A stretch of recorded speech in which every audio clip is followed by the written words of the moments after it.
So hello everyone. आज का जो हमारा लेक्चर है वो है थर्ड लेक्चर। जिसमें हम पढ़ने वाले हैं ये प्रोसेस कंपाइलेशन क्या होता है, वो किन किन स्टेप से होकर गुजरता है, वर्चुअल एड्रेसेस क्या होते हैं और फिजिकल एड्रेस क्या होते हैं। ठीक है। सबसे पहले तो हमें समझना होगा कि हम जब भी कोई पीस ऑफ कोड लिखते हैं तो वो यूजुअली रिसाइड करता है हमारे हार्ड डिस्क में। ठीक है। नाउ जब हम उसे कंपाइल करते हैं तो वो किन कुछ कुछ स्टेजेस से होकर गुजरता है। वो स्टेजेस होते हैं pre processing, compilation, assembly and linking. ठीक है। Pre processing, compilation, assembly and linking. ठीक है। प्री प्रोसेसिंग फेज एसेंशियली वो फेज होता है। नाउ जब भी प्री प्रोसेसिंग फेज समझने के लिए हमें पहले कोड का स्ट्रक्चर समझना पड़ेगा। लाइक फॉर एग्जांपल जब भी हम सी प्लस प्लस कोड लिखते हैं तो हम लोग हेडर में कुछ ना कुछ इंक्लूड करते हैं। Like for example stdlib.h, stdio.h and time.h।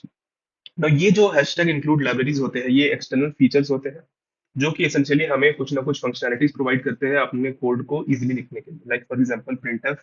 Printf एक एक्सटर्नल फंक्शन है जो कि इन लाइब्रेरीज में डिफाइंड होता है और उस प्रिंटफ को यूज करके हम अपने कोड में कुछ ना कुछ प्रिंट कर सकते हैं। इसी तरह टाइम डॉट एच जो है, टाइम डॉट एच हमेशा हमें एक फैसिलिटी प्रोवाइड करता है जिसमें हम एक किसी पर्टिकुलर लाइन में फाइंड कर सकते हैं कि यूनिक्स टाइम स्टैम्प क्या था और किसी पीस ऑफ कोड को एग्जीक्यूट करने के लिए कितना टाइम लगा। तो इन इन को बहुत सारे फीचर्स और पीस ऑफ कोड को एक्सेस करने के लिए हम प्री प्रोसेसिंग डायरेक्टिव्स यानी कि हैशटैग इंक्लूड से लाइब्रेरी इंक्लूड करते हैं ताकि हमारा कोड आसान हो जाए। नाउ प्री प्रोसेसिंग फेज में होता क्या है कि ऐसे सभी लिखे हुए डायरेक्टिव्स को, लाइक हैशटैग इंक्लूड, फिर हैशटैग इंक्लूड जिसमें आप लाइब्रेरी इंक्लूड करते हैं, हैशटैग डिफाइन एंड फिर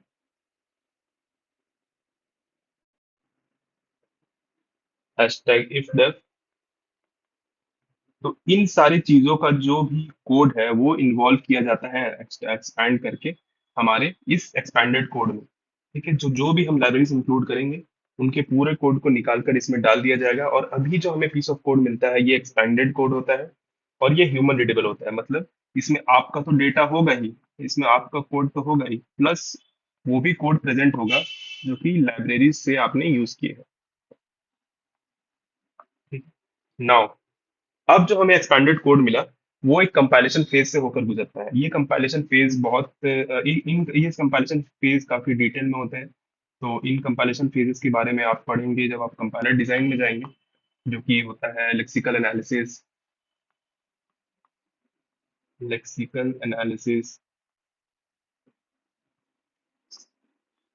syntax analysis, intermediate code generation, code optimization, etcetera. इन सब फेजेस से और भी बहुत सारे फेजेस होते हैं तो अभी हम उनके डिटेल्स में नहीं जाएंगे। तो जब भी हम किसी एक्सपेंडेड कोड को कंपाइल करते हैं तो हमें मिलता है एक असेंबली लेवल कोड। ये असेंबली लेवल कोड में यूजुअली कुछ इस तरीके के इंस्ट्रक्शन होते हैं जैसे move R not, register level information होते हैं इस कंपाइलेशन कोड में। ठीक। तो ये असेंबली लेवल कोड मिला। अब ये असेंबली लेवल कोड एक फेज से होकर गुजरता है जिसको बोलते हैं असेंबली। इस असेंबली में क्या होता है कि ये जो असेंबली लेवल कोड है इसे ब्रेक डाउन किया जाता है, यानी कि इसे कन्वर्ट किया जाता है मशीन इंस्ट्रक्शन में, मशीन इंस्ट्रक्शन। ठीक है। अब ये मशीन कोड जो होता है इसमें यूजुअली प्रेजेंट होते हैं symbols, relocation information and machine code. ठीक है। अब सिंबल्स क्या होते हैं, रीलोकेशन इंफॉर्मेशन क्या होता है, इसके बारे में हम पढ़ेंगे। तो जब भी हम कभी कोड लिखते थे तो लेट्स से फॉर एग्जांपल हमने कहीं प्रिंटफ मेंशन किया हमारे कोड में, तो ये जो प्रिंटफ है ये अभी एक अनरिजॉल्व सिंबल, ये एक सिंबल है। इसके जो कोड है ये कहीं और पड़ा है किसी लाइब्रेरी के अंदर, तो इसे हम कहते हैं सिंबल। ठीक है। तो इस पर्टिकुलर कोड में जो आपको असेंबली मिला इसमें सिंबल्स प्रेजेंट होता है। उस सिंबल को रिजॉल्व कैसे करना है उसका जो इंफॉर्मेशन प्रेजेंट होता है, यानी कि रिजॉल्व करना मतलब इस पर्टिकुलर प्रिंटर को एग्जीक्यूट करने के लिए जो फंक्शनैलिटीज या जो कोड लिखा हुआ है उनकी इंफॉर्मेशन आपको मिलती है रीलोकेशन इंफॉर्मेशन से। ठीक है। एंड फिर फाइनली जो मशीन कोड होता है। ठीक है। तो ये तीन चीजें होती है हमारे असेंबली लेवल कोड, यानी कि जब हमारा असेंबली परफॉर्म होता है हमारे असेंबली लेवल कोड में। नाउ फाइनल जो हमारा फेज होता है ये आपको ध्यान रखना पड़ेगा ये अभी भी अनरिजॉल्व है, यानी कि यहाँ पे सिर्फ इस पर्टिकुलर प्रिंटफ को रिजॉल्व करने के लिए रीलोकेशन इंफॉर्मेशन है लेकिन वो अभी तक रिजॉल्व नहीं हुआ है। नाउ जो हमारा फाइनल फेज है वो होता है लिंकिंग, जिसमें हम फाइनली इस पर्टिकुलर अनरिजॉल्व सिंबल्स को ये रीलोकेशन इंफॉर्मेशन यूज करके एक फाइनल मशीन कोड जनरेट करते हैं, जो कि होता है एग्जीक्यूटेबल बाइनरी, जिसमें आपकी वो पर्टिकुलर लाइब्रेरीज भी इंक्लूड होगी जो कि आपने यूज किया था, लाइक फॉर एग्जांपल प्रिंटफ। अगर आपने टाइम कैलकुलेट किया था तो टाइम डॉट एच, ये सारे लाइब्रेरीज आपकी इंक्लूड होती है इस पर्टिकुलर चीज में। नाउ इस लाइब्रेरीज के कोड को इंक्लूड करने का जो स्टेप होता है वो एसेंशियली दो तरीके से होता है। एक होता है स्टैटिक लिंकिंग, एक होता है dynamic linking. Now static linking क्या होता है कि स्टैटिक लिंकिंग में एसेंशियली आप हमने जो भी कोड लिखा था, यानी कि जो भी लाइब्रेरीज का यूज किया था, वो as it is added into your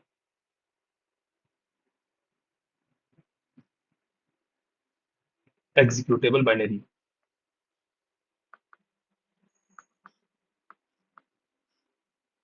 ठीक है। अब इसकी जो प्रोज है वो प्रोज ये है कि ये काफी स्पीड में एग्जीक्यूट होता है, इसकी स्पीड काफी बढ़ जाती है, लेकिन एट द सेम टाइम ये काफी बल्की हो जाता है।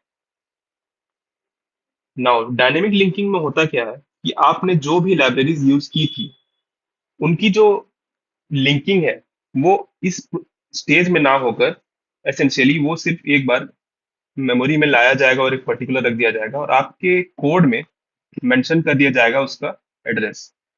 ठीक है, तो इसकी डाउनसाइड ये है कि हमें जो कोड मिलेगा वो लेस बल्की होगा, इसकी जो प्रोज है वो लेस बल्की होगा, but at the same time speed थोड़ा घट जाएगा, क्योंकि आपको पर्टिकुलर कोड को फेच करने के लिए मेमोरी लोकेशन में जाना पड़ रहा है और वो कोड को लेकर वापस आना पड़ रहा है। तो इसे कहते हैं dynamic linking. Instead of including all the code of a library into your executable binary, what we do is कि मैं उस लाइब्रेरी के कोड को एक मेमोरी में लाकर एक पर्टिकुलर जगह जगह रख दूंगा और फिर आपको बता दूंगा कि आपको उसे फेच और एग्जीक्यूट कैसे करना है। नाउ इसकी जो प्रोज है वो मैंने मेंशन कर दिया कि ये जो प्रोज है ये बल्कि प्रोग्राम लेस बल्कि होगा, और जो स्पीड होगा प्रोग्राम का वो काफी कम हो जाएगा, क्योंकि आपको कोई फंक्शनलिटी एग्जीक्यूट करने के लिए जिसमें कि लाइब्रेरी इन्वॉल्व है, आपको बार बार मेमोरी में जाना पड़ रहा है और वो पर्टिकुलर फंक्शनलिटी को वापस लेकर आना पड़ रहा है एग्जीक्यूट करने के लिए। इसे कहते हैं dynamic linking and static linking. Since आपके लाइब्रेरी कोड आपके एग्जीक्यूटेबल में ही है, तो आपको मेमोरी में जाना नहीं पड़ रहा है, आप एज इट इज वो कोड लेकर एग्जीक्यूट कर ले रहे हैं, जिससे उसका स्पीड बढ़ जा रहा है। ठीक है। और एट द सेम टाइम वो बल्की है काफी ज्यादा, बल्कीनेस काफी इंक्रीज है उसका। ठीक है, तो वो बहुत हैवी है। ठीक है? तो ये है हमारा पूरा प्रोसेस। ठीक है, एक प्रोसेस को कंपाइलेशन करनी है। नाउ जब भी हम इस पर्टिकुलर प्रोसेस को कंपाइल करते हैं, जो हमें फाइनल एग्जीक्यूटेबल मिलता है, ये जो फाइनल बाइनरी एग्जीक्यूटेबल है हमारा,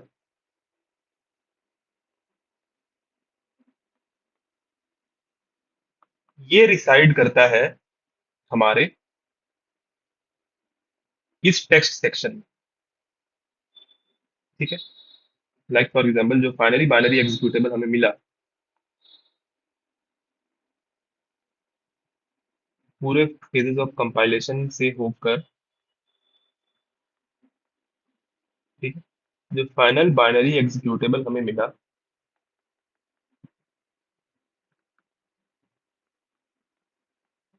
वो रिसाइड करेगा डॉट टेक्स्ट या फिर डॉट कोड सेक्शन में।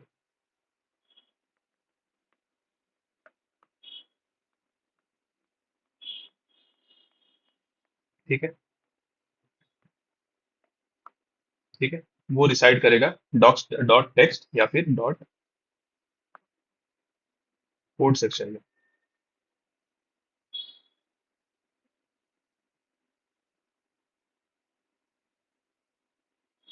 अब ये जो टेक्स्ट और कोड सेक्शन है, इसमें आपका डिसाइड करता है बाइनरी एग्जीक्यूटेबल अलोंग विथ जो ग्लोबल मेमोरी आपने यूज किया था अपने प्रोग्राम लिखते वक्त, data section, BSS, stack and heap. Data section में आपका पड़ा होता है जो भी वेरिएबल्स आपने यूज किया था, dot BSS, heap and stack. ठीक है, ये ऑपोजिट सेक्शन में ड्रॉ करते हैं। ठीक है, तो ये बाइनरी एग्जीक्यूटेबल आपके प्रेजेंट होता है इस particular text and code section में। नाउ आपके सीपीयू को जब भी कुछ इंस्ट्रक्शन एग्जीक्यूट करना होता है, तो वो आपके एक वर्चुअल एड्रेस जनरेट करता है। नाउ ये वर्चुअल एड्रेस क्या है?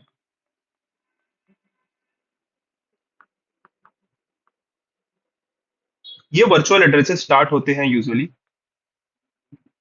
जीरो से। ये जीरो से एड्रेसेबल होते हैं। ठीक है, ये वर्चुअल एड्रेस जाता है हमारे मेमोरी मैनेजमेंट यूनिट को। ठीक है, नाउ ये मेमोरी मैनेजमेंट यूनिट इस पर्टिकुलर वर्चुअल एड्रेस स्पेस को कन्वर्ट करता है फिजिकल एड्रेस में। और ये फिजिकल एड्रेस एड्रेस एसेंशियली वो एड्रेस है जहां पे आपका ये पर्टिकुलर प्रोसेस रिसाइड करता है रैम में। ठीक है,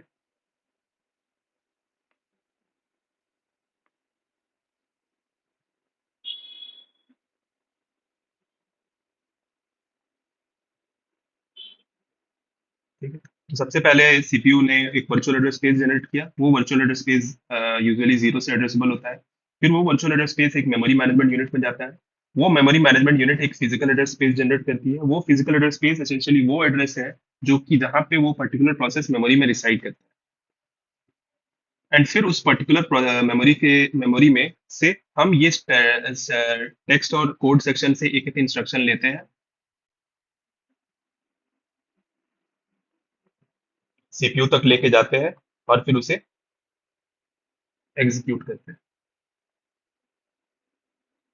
ठीक है, ये पूरा प्रोसेस होता है हमारे प्रोसेस यानी कि प्रोग्राम एग्जीक्यूशन का। ठीक है,